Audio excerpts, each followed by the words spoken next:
plantear ahí, para también no repetirme o cambiar un poco el tema o el asunto, está ligado a lo que se ha presentado, un poco la visión sobre la ruina ética y moral de la sociedad actual, o de una parte de la sociedad actual, no de lo dicho por Chirves, pero lo he adaptado pensando en el motivo y en el tema que originaba estas jornadas, como un poco su escritura sería un poco un resumen de las claves para mí de su escritura, ¿de acuerdo? Porque hay aquí muchos lectores, estáis muchos aquí que lo habéis conocido, que lo leéis y tenéis vuestras propias claves que son tan dignas de consideración como las de cualquier profesor académico, que eso nunca os asuste, porque al final pensad que los profesores saben lo que saben y vosotros también sabéis lo que sabéis. Y aquí además no solo estoy yo, está Aina Vidal, que hablará después, está Alfonso Cervera, está Marina de Suez, además, que también podrían aportar sus claves, y insisto, todos vosotros, y es lo que querremos escuchar quizás también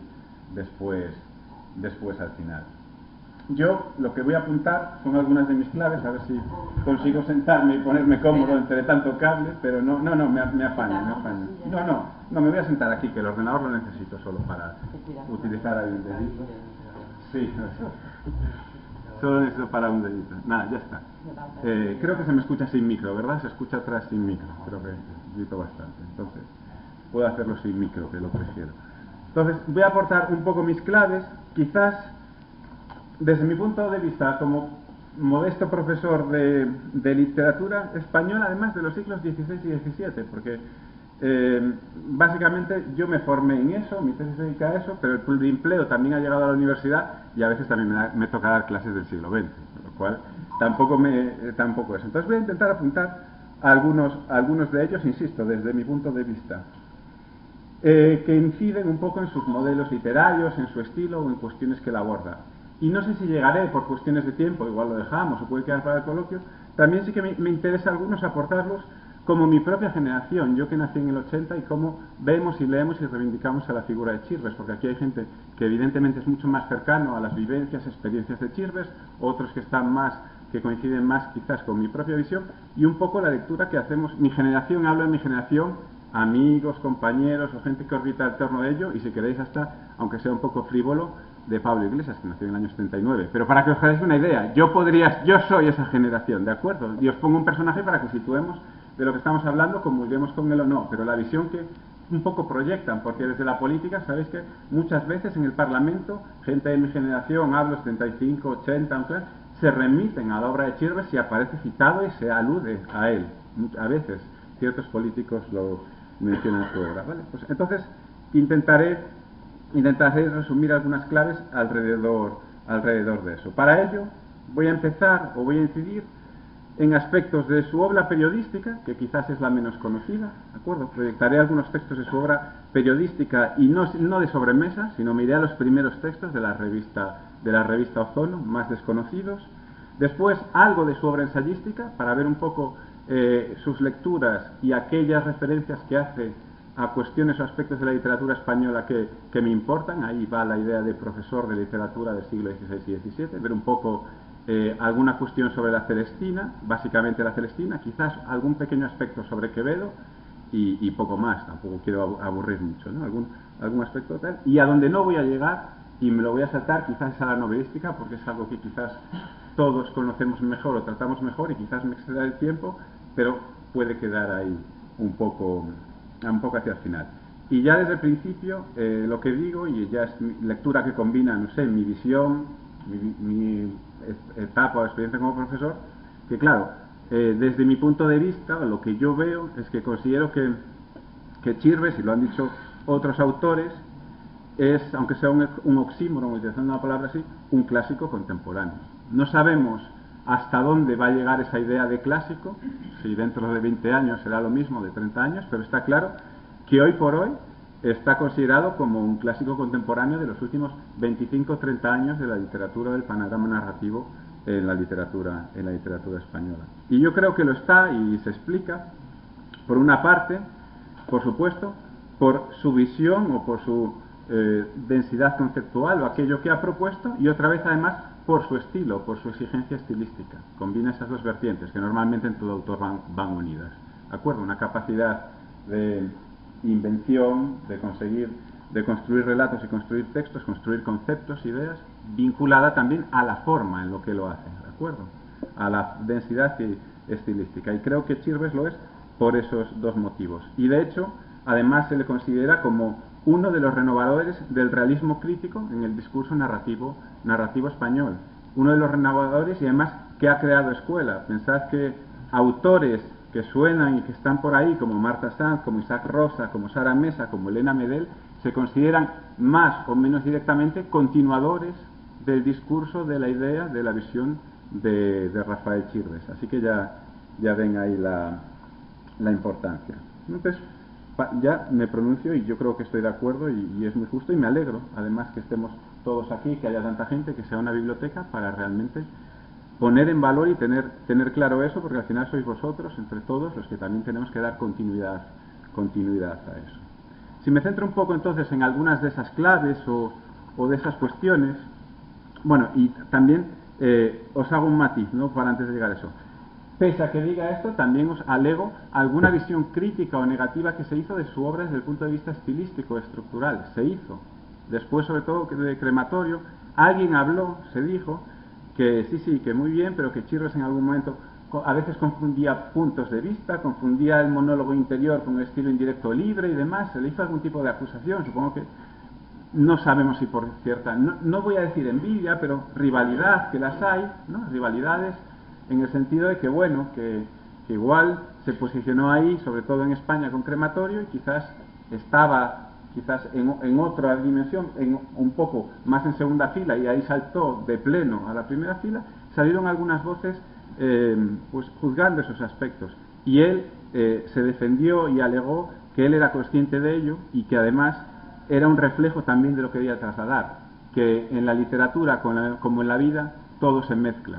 Decía que esas novelas eran un poco como un pulpo, y en el que la vida, tanto la ideología como lo material, como los deseos, como lo que aspiramos, todo está mezclado. Y esa mezcla de narradores, de puntos de vista, de forma de narrar, también ilustraba o trasladaba un poco esa visión que tenía en el que todo un poco se mezcla y se confunde. ¿De acuerdo?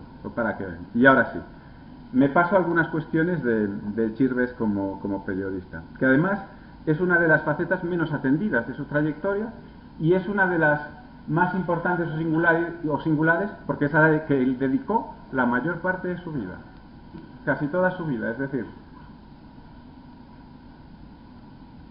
pensemos que los que tengo yo aquí, Chirves cuenta, ¿no?, y están los diarios, y por la Fundación hay unos textos ya de los años 70, y Elena Cabezalí, una amiga suya, habla de cuentos ya en los años 60, pero lo primero que tenemos y que podemos leer de Chirves que fue público son textos periodísticos, que el primero que yo registré y constaté son del año 75.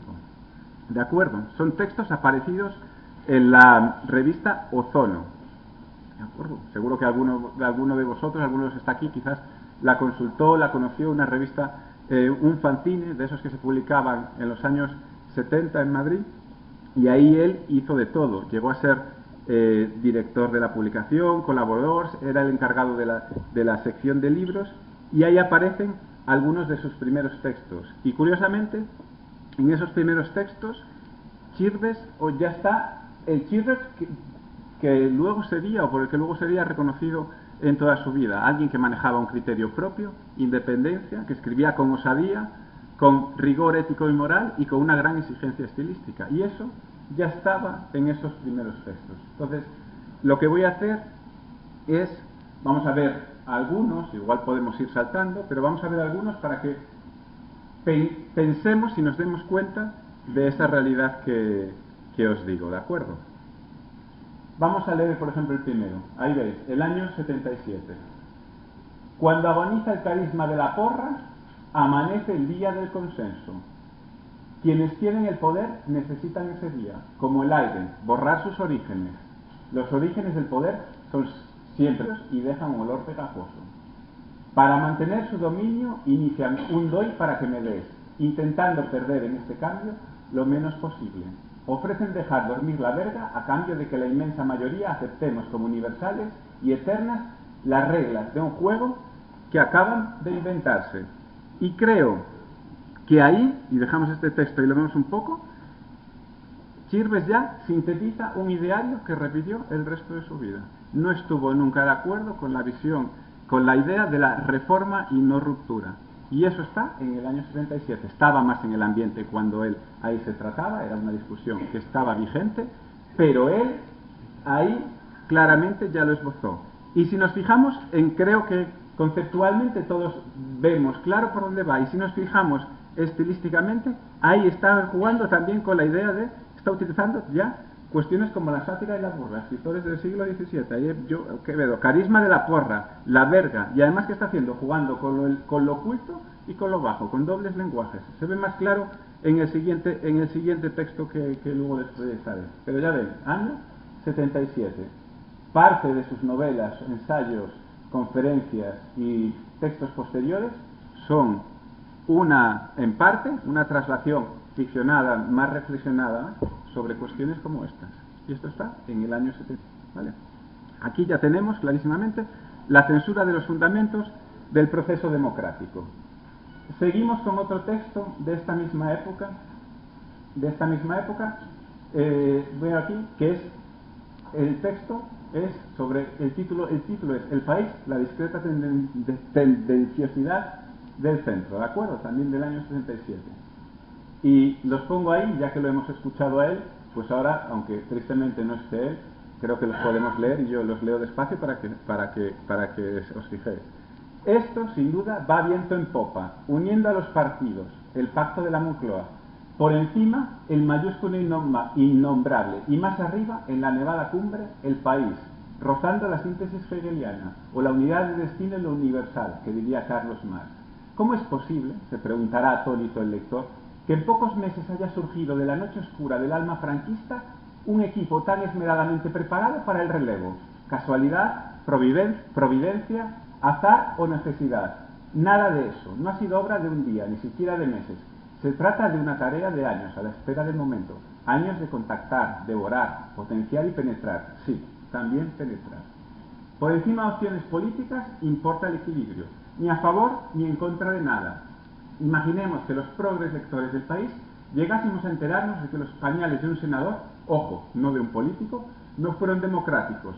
Sería la desestabilización, que es lo que pretenden comunistas y fascistas. Los extremos se tocan.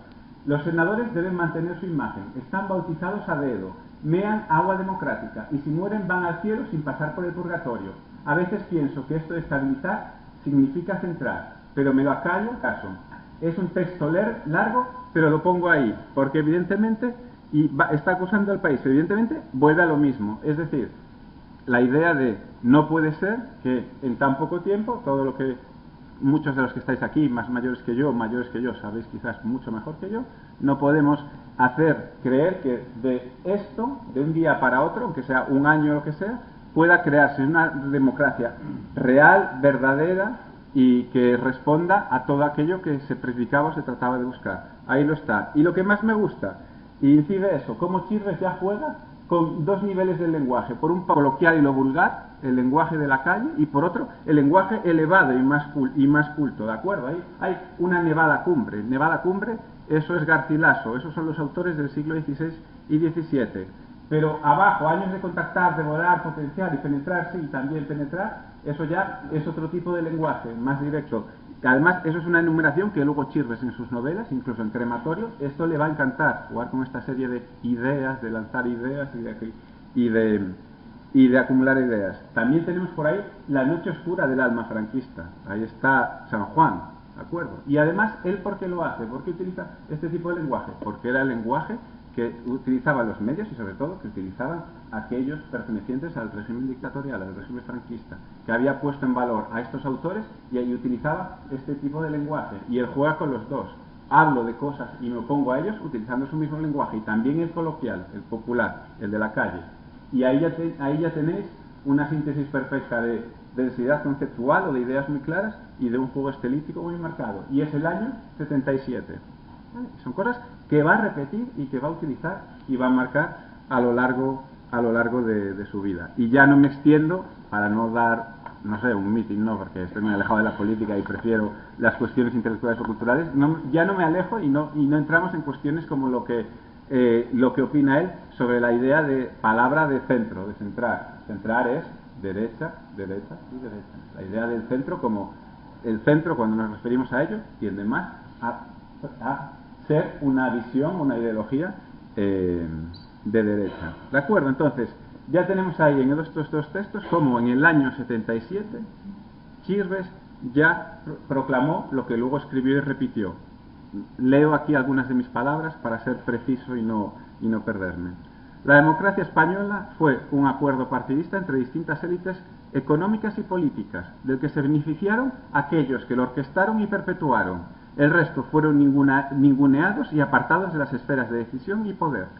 En la transición de la dictadura a la democracia, las instituciones franquistas cedieron lo imprescindible y los partidos obreros y populares se plegaron. Los que pactaron la celebración de las elecciones de 1977 renegaron de las aspiraciones revolucionarias, fomentaron valores burgueses y aceptaron la ley D'Hondt, que restase representatividad a las ciudades, eternas portadoras de repúblicas y revoluciones populares. ¿De acuerdo? Y estoy hablando y trasladando una visión o la idea que Chirves está escribiendo ahí, que está proclamando, que no es única, que sabemos que esa idea de ruptura, de reforma-ruptura, estaba presente, pero ahí él se estaba pronunciando claramente en ese año sobre de ruptura. Y esta idea de ruptura le va a afectar después durante todo el resto de su vida, porque el no haberse producido esa ruptura va a hacer que se convierta en siempre un eterno nostálgico soñador o aspirar a aquello que debería haberse producido, que debería haber sucedido y que nunca fue. Y se fue, va a pensar y se va a quedar ahí. ¿Vale? ¿De acuerdo? Y además, en estos textos de la revista Ozono hay otra cuestión que me interesa. Creo que la cuestión política está clara y hay otra cuestión que a él también le va a interesar y le va a importar mucho, que es la cuestión cultural. ¿De acuerdo? Por una parte tenemos su visión política clara y luego está su visión de la cultural, que va a ser igual que la que mantuvo, igual que la polémica que hubo con los diarios, con las partes 1 y 2. Desde siempre fue muy tajante en su crítica. Fíjense ahí, está hablando de, ya no sé si Lara padre, Lara abuelo, ya me pierdo con tantos Lara, da igual, el fundador de Planeta, ¿de acuerdo? En el año 77. ¿Y qué está diciendo? El señor Lara es un señor inteligente. El señor Lara es uno de los más inteligentes del país en lo que a libros se refiere. Regenta una editorial. Ojo, regenta una editorial. Como podría poner copas, como montar un bar, como podría hacer chorizos sin menospreciar a nadie. Hace eso porque le da dinero, no porque le importe la cultura, le importe los libros que publica, la calidad de sus libros. Por eso Chirves es tan maravilloso, por su densidad, exigencia y rigor estilístico y por su densidad conceptual. Esa editorial se llama Planeta y sabe estar a la altura de los tiempos. Sabe que es lo que hoy ya se puede cuando ayer no se podía. Ideológicamente sabe lo que ahora quiere y demanda la gente y no se atrevía a hacer antes, ¿de acuerdo? Abajo, el lector profesional o aficionado se pregunta, ¿caerá Seis Barral en manos del señor Lara, don José Manuel? El problema es viejo, nació cuando se casaron en yo no sé qué iglesia, la cultura y las pesetas. Matrimonio que, pese a la crisis de la pareja, sigue al parecer viento en popa. Y insisto, ahí tenemos la idea ya de una crítica de su visión cultural, crítica, que luego también reprodujo. Es decir, la literatura comercial que se publica, que interesa, no es la literatura que aspira a canonizarse a lo que se entiende por gran literatura, por revelar, luego veremos lo que Chirves entendía por gran literatura, a revelar verdades, a apelar a aquello que afecta a nuestra sensibilidad, a nuestra emoción, a nuestra empatía, a intentar cambiarlo. No, es aquello más en manos de el negocio, el dinero, lo que genera beneficios. ¿De acuerdo? Y año ahí, 75 y 76, todo publicado en Ozono, ya os digo, un fanzine independiente, alternativo, que era la que publicaba y lanzaba este tipo de ideas y de cuestiones. Otra cosa, quizás esto ya no hace falta que me pare o que lo lea para ir un poco abreviando. Confieso que me he olvidado a qué hora he empezado, pero bueno, supongo que a 6:30 o así estará bien acabar. La idea es, ahí lo tiene, y ahí se pregunta una cuestión, es decir, no hay mejores escritores que lo que se publica en Planeta, que lo que anda por ahí. No hay, es verdad que no hay mejores escritores. Otra cuestión que siempre le publicó y que está en toda su vida. Y a que además es muy interesante y muy importante, porque Chirves luego, lo que le va a suceder es que él desde el principio, ya ves ahí en 76 y cuando dirigía la sección revista de libros de esta publicación de Ozono, él ya era muy exigente con las críticas que hacía, y honesto o valiente en el sentido que un poco defendía o decía lo que le interesaba o lo que le importaba. ¿Y qué le va a doler al Chirves adulto, al Chirves que más hemos conocido y que hemos leído? Que luego la crítica sea una crítica o bien comprada, interesada, parcial, rendida al mercado, o superficial y poco profunda, porque él consideraba que esas lecturas deberían ser honestas y profundas y rigurosas, como él las había hecho cuando ofrecía este tipo de opiniones o este tipo de consideraciones, ¿de acuerdo? Para que os hagáis una idea, y no lo traje en texto, ahí Chirves tiene, y esto lo cito porque ya no lo traje en texto, tiene una reseña, entre otras, de la tía Julia y el escribidor de Vargas Llosa, y cito literalmente lo que decía Chirves: difícilmente puede uno imaginar que se encuentra frente a un texto del autor de Conversación en la Catedral. Y la tía Julia, el escribidor, fue una de esas primeras novelas en las que se acusó a Vargas Llosa de ser ya oficio y producto y no gran literatura. Las novelas de los años 60 iba escribiendo y las tenía escritas y eran de una gran magnitud y ambición, y luego ahí ya empiezan a producir o a escribir por escribir, para mantenerse en el mercado, para estar ahí, y Chirves se lo hace saber y lo escribe en Ozono. Y lo mismo le pasa con Benet, ¿vale? Con Juan Benet, ¿no? Es Juan Benet, se llama Juan Benet, ¿vale? A ver si. Con Juan Benet dice, y vuelvo a citar: es el señor Benet esforzándose en mostrarnos que es culto, irónico, que tiene tanto ingenio y que sabe escribir, y el lector se aburre de tanto narcisismo, porque no es listo, ni sutil, ni inteligente, ni sabe entender el libro de Benet. Y esto es del año 77. ¿De acuerdo? O sea que todo lo que puede aparecer después está ahí. Ese es Chirves, está ahí. Aquí, y aquí, ojo, aquí juega, y no vamos a ser ventajistas, aquí juega con la visión y con la idea y con la realidad de que aquí él es un joven que escribe ahí, que en ese diario todos formaban parte de la contracultura y de esa visión, y él no arriesgaba, no se jugaba nada, porque al final esto era habitual y lo decía. Pero ojo, lo dijo y lo decía de Vargas Llosa. Decirlo de Benet era mucho. Exacto, decirlo de Benet, que era ahí cuando estaba padrinando, y Alfonso Herrera lo sabe muy bien, con una anécdota de cuando Javier Marías estaba ahí aupado por él, y estaba a su servicio, a sus órdenes y demás, y las volteretas de las que no voy a hablar. Una anécdota que hay sobre él. De acuerdo, pero entonces lo hacía. Entonces ahí está claro, en esa revista ya está muchas de las cosas sobre las que luego él siguió escribiendo, tanto de ficción, trasladándolas un poco a la ficción, y en sus ensayos, conferencias, charlas, y por supuesto también en sus diarios, que son conjugación de esa idea. Otra cuestión, si avanza un poco, luego sabemos que tras esta aventura que acabó en el año 79, que se fue a Marruecos, conocido como profesor, no le gustaba ser profesor porque decía que era poco claro, que se desordenaba, etcétera, etcétera. Vimos ahí como leía con mucha timidez y mirando todo el rato para abajo el texto, que era poco claro y demás. Luego, si me da tiempo, veremos como esa falsa modestia, esa poca claridad, podemos entenderla pero no compartirla. ¿De acuerdo? Luego, ya sí que sabemos que, como os digo, yo tengo que pasó en el año 82, que trabajó en el Ideal Gallego en A Coruña. Yo intenté buscar textos de él cuando estuvo en A Coruña, en el Ideal Gallego, de forma episódica. No los encontré porque supongo que estarían firmados como redacción, porque él sería alguien que trabajaba ahí, y no fui capaz de localizar ninguno. Pero sí que se sabe que a él lo echaron del Ideal Gallego porque en el año 82, cuando Felipe González ganó las elecciones y arrasó de forma sorpresiva, parece que el jefe del periódico, supongo que sería partidario, por supuesto, de Alianza Popular y del régimen, como sucedía, le dijo que no podía titular con Felipe González como ganador, y que Manuel Fraga era el líder que más había crecido en voto.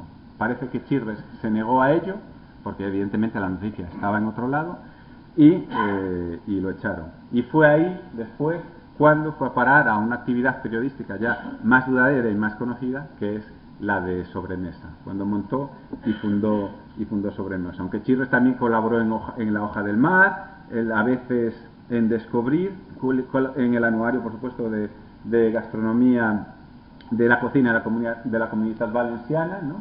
Su trabajo como periodista tiene muchas vertientes y facetas, aunque la principal, más recordada y de la que tenemos y de la más interesante, creo, como lectura, sigue siendo la de Sobremesa, que la montó, fue redactor jefe, asesor de dirección, hizo todo lo que pudo hasta que en 2007 se cansó, decidió parar para dedicarse en cuerpo y alma a la literatura, a escribir lo que le importaba, que eran novelas, que era literatura. En esos reportajes, en esto ya me referí en lo del monasterio, lo interesante de estos reportajes de Sobremesa es que en ellos ahí lo que hace ya Chirves es anunciar algo que quizás en Europa se percibía, pero que en España no, que era como esos años 80 en lo que entraba la idea de en el 86 entrar en la Comunidad Económica Europea, de adaptarse a modos de vida europeos, y Chirves ahí lo que veía era unas cuestiones que ese tipo de cultura de vamos a parecernos a Europa, que en España era lo que aspiraban, esa idea de modernización, Chirves ahí ya estaba criticando que eso negaba especificidades paisajísticas, orográficas, productivas, culinarias, que no aludía a los oficios humildes, es decir, que estaba trasladando una visión más global o más imperialista, que en España no se hablaba de ello, porque claro, lo que se quería era asimilarse a parecerse a Europa. Pero Chirves, que leía otros textos, que viajaba, sabía que en otros países europeos, en el boletín de la UNESCO, etcétera, etcétera, se estaba criticando ese modelo al que España quería parecerse y asimilarse, ¿de acuerdo? Y él, civilinamente, más o menos, de forma más o menos clara, lo denunciaba. Los textos están ahí, no se refieren tanto a esto, porque como de esta cuestión hablé otras veces, no me gusta repetirme, traje un matiz distinto o un añadido a ello. Son unos textos en los que hablo también en esta revista Sobremesa. Lo que hace Chirves, una de las cuestiones que le gusta es también poner muy en valor o darle mucho valor a aquellas cuestiones de clase o de oficio.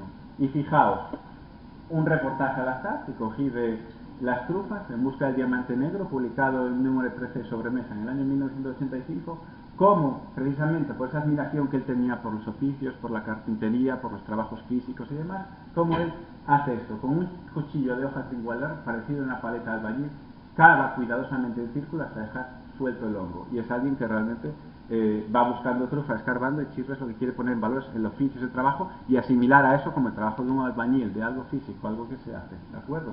Y habla, por eso le interesa hablar de la paleta de albañil y toda esa cuestión, que él reitera, es decir, hace un periodismo que podemos llamar cultural y de viajes, con un gran peso de la conciencia de clase, que no se hacía tanto, no se hablaba tanto, se hablaba más del lujo, del viaje, de los hoteles, y él en todo eso introduce ideas como estas, de conciencia de clase. Y ahí abajo el otro texto se refiere al problema y al peligro del capitalismo. Ahí tenéis: y si es que Sibali no es el paraíso, es la caverna platónica, que permite ver sus sombras de verdad y belleza, y permite sobre todo reflexionar acerca de todas las sabidurías aplastadas por la sabiduría occidental. ¿Qué hay detrás de esa idea y que va repitiendo y que sinteticé ahí para no tratar de alargarme? La idea de que el viaje, el turismo masivo que se pone, lo que hace es, al final, nos vendemos a los turistas, nos adaptamos a lo que el turista busca de esa realidad, y esa realidad propia, ya sea tanto española, ya sea tanto de las regiones españolas como del mundo, queda solapada por lo que se ofrece y se muestra a los turistas de ese país, y en cambio lo propio queda reducido, apartado. Y lo mismo lo podía decir para la comunidad valenciana, lo podía decir para la comunidad gallega, para Madrid, que para Bali, para todo ese turismo de lujo que en los 80 prosperaba y proliferaba. Y lo decía, está ahí, ¿de acuerdo? Hasta que eso, ahora lo vemos y ahora nos damos cuenta mejor de lo que hacía. ¿Y cuál era su intención? Ojo, daos cuenta, este no es el camino, estos años 80 de felicidad, de parecernos a Europa, que sepáis que trae problemas, tiene consecuencias, otros países lo están viviendo y lo saben, hay voces críticas, ¿de acuerdo? Y era una especie de eso. Voy a ir abreviando, tengo ahí, para que os hagáis una idea de lo que había, pero que voy saltando. Luego tengo ahí alguna detalle sobre el anuario, como están en valenciano, pero el anuario gastronómico, el anuario, ¿no?, de la cocina de la comunidad, ahí lo tienen, de la comunidad valenciana, en el que él jugaba o aludía a cuestiones parecidas, ¿de acuerdo? Ahí me voy a la parte de abajo de la cita para reivindicar otra cuestión que le interesaba. Pero no hay que olvidarse de que los valencianos contamos con el más glorioso puchero de corte posarábigo, porque ¿qué otra cosa son todos esos arroces caldosos más que pucheros u olletes reconvertidos después de que los moros introdujeran en nuestras tierras el arroz? ¿Qué hace ahí? ¿Qué le gusta ahí? ¿Qué estáis insinuando ahí? Además de arriba de llamar al animal humano ahí como un devorador de carne y demás. Ahí está poniendo sobre la mesa, ya en el año ahí 2008, otra cuestión que le preguntaba, la realidad, los orígenes, por supuesto, la reivindicación del pasado árabe de una cultura como la valenciana, con muchos vestigios, y también la idea de la realidad presente de los inmigrantes, una realidad de que venimos de ahí, ¿no? Para incidir precisamente en no podemos despreciar algo que nos es propio y que no podemos distinguir, no podemos categorizar o hablar de inmigrantes si nosotros somos una fusión de esa cultura, de esa realidad. Y ahí está ahí, reivindicando los orígenes de tradiciones que se consideran valencianas, no contaminadas, que a veces el término contaminado se ve como negativo, sino influenciadas por la cultura musulmana, por la cultura árabe, ¿de acuerdo? Y él lo está evidenciando. Está hablando de otra cosa, pero con su densidad y su exigencia y rigor estilístico, está introduciendo todo, y si lo leemos despacio nos damos cuenta de todo lo que nos está intentando trasladar, de lo que está intentando escribir. Así pues, cierro un poco esta primera parte y voy rápido a la segunda y me callo ya. Lo que quería mostrar así, si quieren, ya que lo tengo escrito, me paso un poco a la conclusión o la idea de estas nociones de este Chirves periodista ya desde los primeros años. Así pues, una de las claves de Chirves fue su trabajo como periodista. Los textos que publicó en Ozono entre 1965 y 1979 establecieron su visión sobre la ilegitimidad de la democracia española actual, orquestada entre los poderes fácticos y las élites franquistas, cuyos objetivos fueron los de mitigar las ansias de libertad, justicia e igualdad de ciertos sectores de la población y los de evitar la depuración de responsabilidades. Además de estos aspectos ideológicos, esenciales en la obra de Chirves, sus textos periodísticos avanzan su visión sociológica de la literatura, su concepción y explicación de realidades políticas, sociales, culturales y económicas. Esto lo hemos visto menos, pero creo que saben por dónde voy. Además, muy importante, gracias a estos trabajos como periodista, Chirves adquirió buena parte de la erudición geográfica, culinaria, arquitectónica e incluso artística de la que hizo gala. Recuerden que el crematorio se le acusa de que ahí ya es la acumulación de referentes de su vasta cultura y sabiduría. ¿Cómo los fue adquiriendo? En parte en todo lo que leyó y en parte en todos estos viajes y observaciones y reportajes que fue escribiendo, ¿de acuerdo? Además, en todos estos reportajes ya dio pistas de la sagacidad o inteligencia, como quieran, de sus observaciones y juicios, de su rigor estilístico y de una beta satírica que se advierte en sus diarios y novelas, pero que suele pasar desapercibida por la dureza a veces de lo relatado. Luego, brevemente hablo, a Chirves le gustaba Quevedo, lo leyó, lo trata de imitar, y Quevedo era un satírico y hacía, en sus obras más conocidas, se reía y hacía mofa, pero lo hace de forma sutil, como va a introducir un poco Chirves, ¿no? Y lo que digo, los textos periodísticos de Chirves son excelentes, sin cortapisas, duros y directos. Y pese a ser trabajos alimenticios, no hay que olvidar eso, tienen un nivel conceptual y estilístico muy por encima de la media. Una lucidez intelectual, humanista y de depuración estilística admirables, ¿de acuerdo? Porque es un periodismo escrito por el novelista secreto que era y que lo fue desde siempre, desde que desde los 5 años dijo que no paró de escribir. Y desde que yo he leído en la Fundación, gracias a María José y a Manolo, en papeles que hay por ahí perdidos, en los años 75, reflexionando ya sobre cómo quería escribir, qué novelista quería ser, y sobre leer a Góngora e intentar entender el Polifemo y las soledades, y aquí el profesor del siglo XVII no cabe en sí de gozo cuando hace y se enfrenta a esas cuestiones. ¿De acuerdo? Voy a ir cerrando y me voy a remitir un poco más a las cuestiones del profesor. Bueno, esto lo pongo ahí para que nos demos cuenta que, como digo, la actividad de charlas, ensayos, la otra parte a la que me voy a referir en todo esto, novelista reflejo, por cuenta propia, leer y escribir, donde hay algunas de las charlas sintetizadas. La que hemos proyectado ahora no la incluyó, pero podría estar perfectamente en alguno de esos. Y ahí pongo los diarios porque los diarios tienen fragmentos que son ampliaciones, recreaciones, ensayos de algunos de esos textos que van a aparecer ahí. Y en todo eso, por mucho que a Chirves le encantaran las cuestiones arquitectónicas, le encantaran las cuestiones cinematográficas, lo que hay ahí, lo que destaca ahí, son las reflexiones literarias, de lectura. ¿Y por qué digo esto y por qué me interesa esto? Porque Chirves se hizo leyendo. al final, por mucho que todo el cine, que la arquitectura, que el arte formen parte de su vida, él como escritor se formó como lector. ¿Y por qué digo que esto es importante? Porque luego generaciones posteriores, incluso más actuales, reivindican la televisión, las series de televisión como papel fundamental. Y luego eso se nota en su estilo, en la depuración, en la moda, en la forma en la que escriben, en la exigencia estilística. Y esto lo reflexionaba con un profesor de latín de la Universidad de Valladolid, para que se den cuenta cómo al final Chirves sobrevuela y pasa de la disciplina del siglo XX, XXI, que él decía y reflexionábamos, y eso se nota, porque lo que hace Chirves son novelas literarias, quiero decir, se nota en sus textos que es de la estirpe de esos escritores que crecieron antes de la televisión, me da igual, Forler, Mann, Svevo, Musil, Joyce, Virginia Woolf, que hacen literatura que no está tan ya tiene parte de influencia del cine, pero muy poca, porque esos escritores accedieron un poco al cine, y no tiene esas influencias después de escritores más actuales que ya son más visuales. Chirves pertenece a esa estirpe de gran escritor y era a lo que aspiraba, y de ahí su densidad, sobre todo conceptual, pero también estilística, porque él era un escritor, estaba ahí, ¿de acuerdo? Entonces, eso es interesante. Y también pensad que Chirves lo hace, que si os fijáis, si pensáis en las novelas actuales, siempre lo audiovisual siempre prima, te cuentan algo, y casi todo lo que se ve por los ojos. Hay muy pocos otros aspectos sensitivos, de olfato, de tacto, porque lo que prima es lo audiovisual. Y en él Chirves lo potenciaba. Quizás los reportajes le dieron pistas, los olores, la comida, el olfato, ¿de acuerdo? Eso estaba ahí. Cuando me refiero donde se percibe esa no influencia del audiovisual, está precisamente en eso, en que hay otros sentidos que juegan y son importantes en su obra. Cuando si leen novelas más contemporáneas afectadas por la televisión, se van todo a la concatenación de situaciones, acciones que son casi como proyecciones visuales, ¿de acuerdo? A eso me refiero. Para ir acabando, me quedaba mucho, pero para ir acabando, solo les llamo la atención por dos cuestiones. ¿Qué le gustaba leer a Chirves y luego qué se refleja ahí? ¿Qué le interesaba? Pues a él le interesaba todos aquellos libros que hablaban de acontecimientos culturales y avances científicos e históricos, y decía él, cuando son buenos.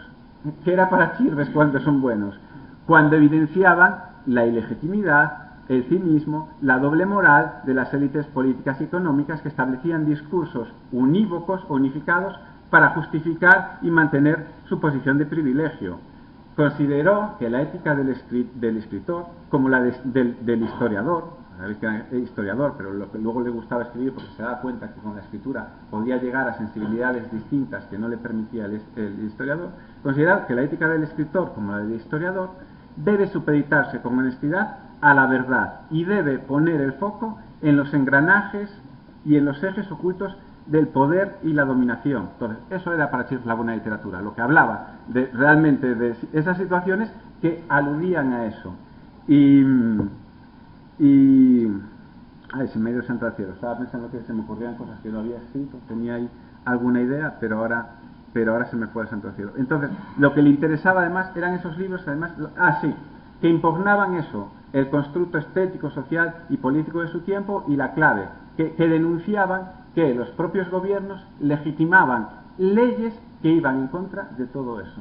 Es decir, se vendían y se establecían leyes que eran precisamente cínicas, doble moral, globalizadoras, capitalistas, y se hacían pasar como por leyes progresistas, beneficiosas y demás. Y él decía, eso no puede ser, eso se está legitimando y lo que nos están contando no es verdad. Eso es lo que le gustaba. Y ahí estaban las fricciones de poder y las cuestiones que le importaban. Eso era lo que le gustaba, y por eso era un escritor incómodo. Por eso era ahí. Y les leo una cita, una cita muy interesante y por qué incide en esto. De Cervantes. Cuando concluyes la lectura de la obra de Cervantes, lo interesante es que descubres que ante ti ha pasado las llanuras de la Mancha. Es decir, no están los reyes, no están los nobles, no, está la realidad cotidiana, la verdad. Por eso le gustaba también la picaresca, y aquí viene el profesor de literatura del siglo XVI y XVII. Por eso le gustaba el Lazarillo, porque en el Lazarillo no hay princesas, no hay príncipes, no hay reyes, hay los pobres y humillados, los que están abajo, el pobre Lázaro, que pasa necesidad, pasa hambre, que cuenta su historia, ¿de acuerdo? Y creo que tenía mucho más, pero creo que puedo ir cerrando aquí y sintetizo dos ideas con respecto a esto. Pensad, la buena letra está inspirada estructuralmente en el Lazarillo. Ana, la madre, rememora su historia del principio al final, aunque luego quita un capítulo y dejó de ser circular, como Lázaro. Lázaro le cuenta, se supone que a vuesa merced, un juez o una autoridad eclesiástica, su historia para justificar lo que es. Pues Chirves, aunque no tiene nada que ver las novelas, pensaba en esa estructura a la hora de escribir la buena letra. Y el profesor del siglo XVI y XVII, pues vuelve otra vez a gozar. Chirves, que le da muchas vueltas a la Celestina y dice que desde la caída de Madrid su modelo es la Celestina, y ahí Alfonso Cervera quizás se refiere a ello, no de cuántas veces en diarios que estoy con el artículo de la Celestina, es que la Celestina ha vuelto, al final acabó escribiendo un artículo y demás. ¿Qué es lo interesante? Que ya en la caída de Madrid está la Celestina, en los viejos amigos está la Celestina, y sobre todo en Crematorio está la Celestina. Y lo explico rápidamente. Rubén Bertomeu, aunque no lo crean, es una especie de Celestina. Rubén Bertomeu es el eje de la novela. Rubén Bertomeu está en contacto con los obreros más bajos de la construcción y con las élites políticas y económicas, con las negocias. Como Celestina está en contacto con Calisto y Melibea, la nobleza y el padre, y con los sirvientes y con las prostitutas de su burdel. Conoce lo de abajo y lo de arriba y lo de arriba y lo de abajo. Utiliza el lenguaje de unos y otros. ¿Para qué? Para manipularlos, para jugar en medio. Para él está por encima de en medio. Y Chirves lo escribe, lo dice y está ahí. Y ahí lo tenemos. Además, no solo está en la Celestina, no solo está en Rubén Bertomeu, y hay muchos otros detalles que me ahorro para que os daos cuenta. Está también en el formato. Crematorio no tiene narrador. La Celestina es una comedia humanista de diálogos. Chirves está imitando ese modelo. Ya lo hizo en Los viejos amigos. ¿Y por qué lo hacía? ¿Y por qué decía que lo hacía? Porque así evidenciaba el lenguaje de cada uno, las fricciones entre los de arriba y los de abajo. Y algo más significativo aún. En la Celestina parece que todo, en Calisto es quiero a Melibea es amante, ¿sabes qué? Mentira, son los Calistos, Pármenes, Empronio lo que le dicen. Lo que quiere en realidad es sexo y los disfraza con amor cortés, con pureza, con virtud, con toda esa ideología. ¿Qué pasa en Crematorio con Collado? Cuando aparece él, reflexiona sobre la realidad que los monólogos o las intervenciones de Rubén Bertomeu nos dice. Hemos llegado aquí porque al principio hemos hecho cosas ilegítimas, no se sabe si traído droga, hemos explotado, hemos negociado con los rusos, ahora que ya estamos por encima nos olvidamos de eso. Y Rubén Bertomeu eso no lo traslada, lo oculta. Es Collado el que lo revela. Como son los sirvientes de Calisto los que dicen, lo que quiere es sexo y nada de amor cortés y de no sé qué. Y de forma muy sutil, hay muchos más detalles, Chirves va encajándolos, situándolos y ubicándolos. Y la Celestina no solo está en Crematorio en eso. Cuando en la orilla se roba un collar, o hay una disputa por un collar con Liliana, la personaje colombiana, en la Celestina, recuerden, acordaos, que también Celestina muere por la disputa de un collar, por la avaricia de qué quiere con un collar. Ahí está la Celestina. Y me callo. ¿Y dónde está Quevedo? Quevedo está en muchas cosas, pero sobre todo en los últimos 15 años de su vida. Solo digo, los últimos 15 años de su vida. Y es algo interesante. Le interesó siempre Quevedo, pero los últimos años de su vida los diarios, dice, le releo y lo releo, y ahora los sueños, y ahora los vuelvo a leer, y ahora los sonetos. ¿Qué pasaba? ¿Por qué antes Chirves no lo reivindicaba? Porque toda esa literatura había sido apropiada, la literatura del siglo de oro había sido apropiada por el franquismo, desde el Cid hasta el siglo XVI y XVII. Y reivindicarlo podía parecer reaccionario. Chirves ya ha escrito hasta esa época, hasta Los viejos amigos, y le parece que queda muy claro que su discurso precisamente no va a favor del franquismo. Y ahora dice, pero a mí aún así me gustan todos estos grandes escritores de la literatura española y ahora los voy a reivindicar. Y ahora sí que acabo con un detalle más. Y además reivindicándolos, lo que digo soy, todos los escritores de mi generación y de mi panorama hablan más de escritores contemporáneos, posmodernos, porque eso es la literatura de moda, actual, que vende. Yo no, yo reivindico a los clásicos, reivindico a Fernando de Rojas con la Celestina, reivindico al autor de Lazarillo, reivindico a Quevedo, reivindico a Gracián, que eso no está de moda, pero yo quiero ser un escritor como ellos. Y así además me alejo de toda la moda y de todos los contemporáneos, ¿de acuerdo? Hay muchos más detalles, pero bueno, no me quiero aburrir yo mismo y dejo que los demás intervengan y hablen, ¿de acuerdo? Muchas gracias.